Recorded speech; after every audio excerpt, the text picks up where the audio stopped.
Monster movies are incredible. When executed properly, a monster movie can either awaken a primal fear in us or deliver an experience like never before.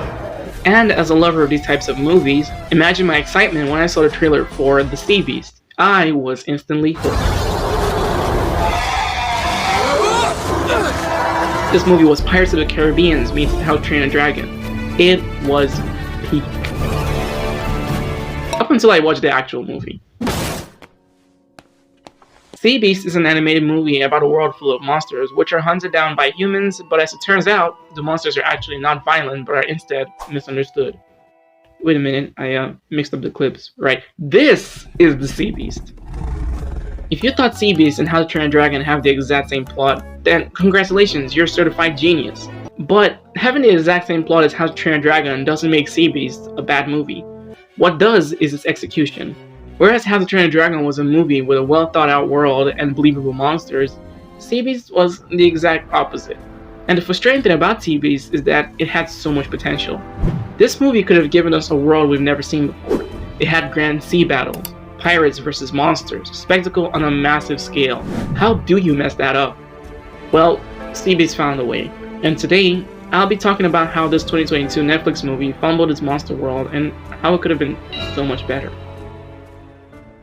Right at the start of the movie, after 2 openings anyhow, we're thrown into an epic fight between hunters and our first Sea Beast. The Sea Beast is attacking the ship. People are getting flung around and thrown into the depths, but it all culminates with our hero, Jacob, creating an opening for Captain Crow to deal the final blow. What a way to open a movie. Right off the bat, we get a visual spectacle, beautiful animation, and a glimpse of a story that would be deep and meaningful. While this sequence is incredible on paper, once you take off your rose-tinted glasses and really look at it, you'll realize there is actually nothing special about it. What the is this piece of shit? First off, this whole sequence was just a copy and paste from the 2003 DreamWorks animated movie Sinbad. While there is nothing inherently wrong with taking inspiration from different sources of media, the problem arises when there is little to no improvement on that source of inspiration. And the worst part is that this sequence in Sea Beast didn't have to be derivative at all. Since Sea Beast was a movie that revolved around, well, sea beasts, the writers of this movie could have created clever elements that would have complemented the story and its concept. Like creating weaknesses in the monsters that isn't just a generic stab in the heart and is dead. For a better example of this, let's take a look at How to Train a Dragon. Its concept is exactly the same, but How to Train a Dragon's world was better written. Dragons and Vikings always fight, but Vikings win the fight because they have studied the dragons and have knowledge of their strengths and weaknesses. The Vikings don't just beat the dragons up enough and stab them to death. They have to watch out for spikes, count fireballs, or guess which head of a 2-headed dragon they have to go for. The fights in How to Train a Dragon are realistic and well thought out. Every fight is unique and special and cannot be seen anywhere else because it uses its concept to its fullest potential. Sea Beast, on the other hand, has its hunters fight monsters with very thick hides by shooting arrows at them. Right. If Sea Beast were to follow in How to Train a Dragon's footsteps and utilize this concept to its fullest potential, its world would be vastly different. There would have been a variety of Sea Beasts with different strengths and weaknesses, and combating them would have to employ various weapons and tactics, which would have offered a spectacle that could only be experienced in this movie. But the fights are generic and so are the monsters. Boring! The second issue I found with Sea Beast was its world building. For a world inhabited by giant monsters, the movie does a poor job at conveying that. For example, the process of hunting monsters is very reminiscent of real-world whale hunting, which is cool in and of itself, but ultimately fails to make sense. How whales were hunted was by anchoring them to a ship and preventing them from submerging and escaping. The whales would pull on the ship trying to escape, only to wear themselves out, allowing for whalers to deal the final blow. But the thing is, sea beasts are not whales. You can't use the same tactics you use on whales on these creatures. For example, in this scene, when the exact same tactic is used to hunt a sea beast known as the Bluster, why is it that the Bluster acts like a whale instead of attacking? It literally tore a ship in half later in the movie, so why doesn't it do this now? Not to mention these creatures in general are not supposed to be fought with normal ships. If sea beasts are capable of destroying entire ships, humans would have created vessels and weapons far ahead of their time. There's supposed to exist metal ships that could withstand heavy assaults. They should have had giant cannons, blades that come out of the side of the ship, or even a ship that breaks apart in order to capture and kill sea beasts. One could argue that the movie was going for a more realistic approach with its world by tying the hunting of sea beasts to real-world events like whale hunting. But that doesn't work. If you're making a movie about giant monsters at sea, then it's going to be about giant monsters at sea. You can't just apply 18th century whaling tactics and call it a day. The world needs to reflect the scale of the threat its concept creates. And this movie leaning more toward fantasy wouldn't even be that much of a stretch. Believe it or not, the human race is capable of accomplishing unbelievable feats if faced with a common enemy. Stories that excel at this are the likes of Pacific Rim and Attack on Titan. Both worlds were faced with unparalleled adversity, but with enough motivation and human ingenuity, their world was well equipped to face these threats. This was the sort of direction Sea Beast should have followed. Instead, it slapped together concepts without thinking them through. Which brings me to my final point, the sea beasts themselves. In case you weren't paying attention for the past however long this video has been going on, the world revolves around sea beasts, so despite all the flaws I've mentioned up until now, you'd think the sea beasts would be the best thing about this movie. Unfortunately, they aren't. Like everything in this movie so far, the sea beasts are also poorly written and underdeveloped. It is mentioned time and time again that sea beasts are the scourge of the ocean. They attack ships and massacre millions. But by the end of the movie, it is revealed that this was all a lie orchestrated by the Crown to make people hate and hunt sea beasts. Except, why? It is also mentioned that the kingdom that made up this lie about sea beasts started off as a small kingdom, but grew over the years.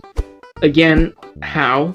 It is implied that hunting sea beasts has something to do with their growth, but that is never explained. How does hunting sea beasts enrich the kingdom? It's not like the sea beasts had value in some form, which would be a good incentive to orchestrate the whole lie in order to normalize hunting sea beasts.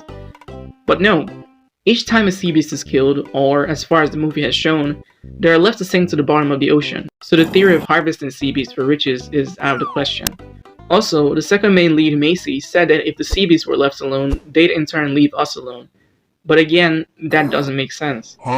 So far we've seen, apart from the red sea beast named Bluster, or Macy calls Red, every sea beast has been dangerous and savage. Macy says sea beasts are peaceful creatures, and they do try to back this up in one instance, but the majority of the movie has been sea beasts not being peaceful at all. The writers can't just say one thing and show us another. If we were to share the oceans with massive sea creatures, I doubt coexistence would ever be on the table. And the last thing I wanted to mention about sea beasts was Red and Macy. Macy is introduced as an aspiring youth who dreams of hunting sea beasts. Fair enough. She is also the one to learn that sea beasts aren't as bad as we make them out to be. Fair enough again. The issue, however, was how it was presented. If we head back to How to Train Your Dragon once again, Hiccup discovered dragons weren't all that bad because of one simple act from a dragon. It didn't kill him.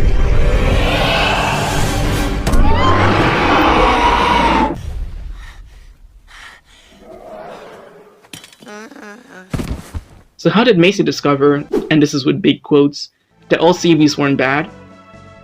Macy and Red stare at each other, and that's it. Not only does this feel forced, but it doesn't really make sense. Why is this scene happening exactly? Okay, Red is smart and has taken intrigue to Macy. Fair enough. But again, another issue comes up. Suspension of disbelief. In How to Train Your Dragon, dragons aren't this magically intelligent creatures that just want to be left alone, but also retaliate when provoked. They are wild animals that are only slightly smart. The relationship between Hiccup and Toothless is basically that of a man and his pets.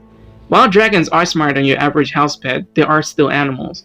Toothless would have killed Hiccup in an instant. All dragons would. The reason Toothless didn't was because Hiccup showed him kindness. And even then, he doesn't magically become tame. Hiccup and Toothless spend time together, bonding, growing closer before Toothless finally loves Hiccup enough to not only allow him to control their flight, but also protect him from other dragons. This is believable. This is how pets are tamed, and dragons are just slightly exaggerated versions of that. But in Sea Beast, the Bluster, or Red, is just magically intelligent. She is intrigued by Macy. She knows to save them from the angry Captain Crow. She listens to directional instructions from Macy, and when they are hungry, she provides fish for them. The whole time watching Red, I couldn't help but not believe what I was seeing on screen. If Sea Beast had intelligence so close to ours, why was the blue crab attacking Macy and Jacob? Why aren't all the Sea Beasts gathering together and starting a revolution against humans or something? If it's just Red that's intelligent, why is it she's the only intelligent sea beast? And if she is the only intelligent sea beast, why hasn't she strategically destroyed every ship that ever set sail? No matter how hard I tried to wrap my head around Red's intelligence, it just didn't make sense to me. Nor did her relationship with Macy. For the relationship to work, Macy should have saved her from something more meaningful than cutting ropes and freeing her from Captain Crow's ship. They should have bonded over the course of the story. Then their relationship and understanding of one another would have developed naturally and believably. But as it stands, the relationship felt forced, fake, and unbelievable. While watching Jacob and Macy was enjoyable, as they were definitely the highlights of this movie, the relationship with Red was poorly done, as was everything else in this movie. Which is a huge shame because, like I said at the start of this video, The Sea Beast was a movie with so much potential. But due to its poor writing, a lack of proper planning and development, it failed to create a memorable and iconic monster world, like that of How to Train a Dragon. While other places have ponies or parrots, we have dragons.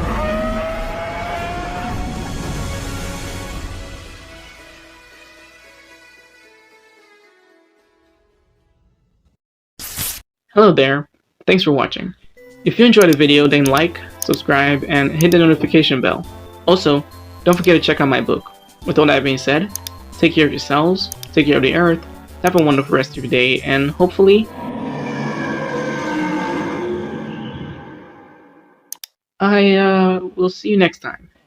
Bye.